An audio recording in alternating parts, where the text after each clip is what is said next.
In this video, I'll show you the step-by-step process of staining wood filler to match it with the rest of the wood. Applying stain directly onto wood filler can lead to uneven color absorption, resulting in an unattractive finish. So it's crucial to properly prepare the wood filler before staining. Here's how you do it.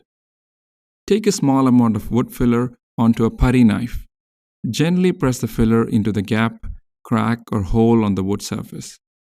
Ensure the filler is slightly higher than the surface to account for shrinkage during drying. When selecting a wood filler, choose one that matches the color of your wood or one that can be easily stained to match. This will help create a seamless appearance once stained. Use the putty knife to flatten the wood filler. Hold the knife at a slight angle and drag it across the surface, smoothing out the excess filler.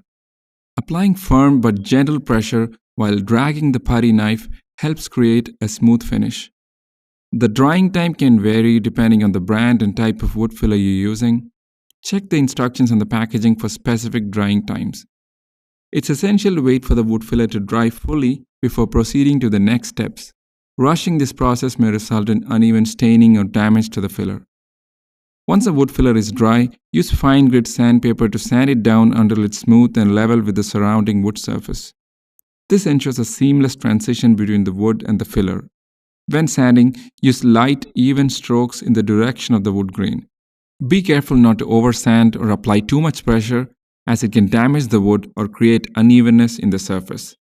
After sanding, remove any sanding dust left on the surface. You can use a clean dry cloth or a vacuum to ensure the surface is clean and ready for staining. Before proceeding to the staining process, inspect the sanded area and make necessary touch-ups with additional wood filler. This ensures a flawless finish after staining. Now comes the actual staining process.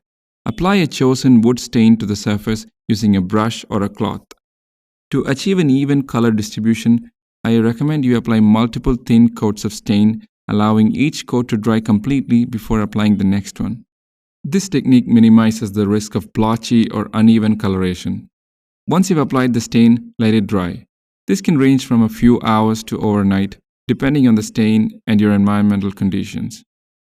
Finish off with a clear varnish, lacquer, or polyurethane. And there you have it. So this is how you stain wood filler. If you found this video helpful, be sure to like the video and subscribe to our channel for more woodworking tips and tutorials. Thank you for watching. See you next time.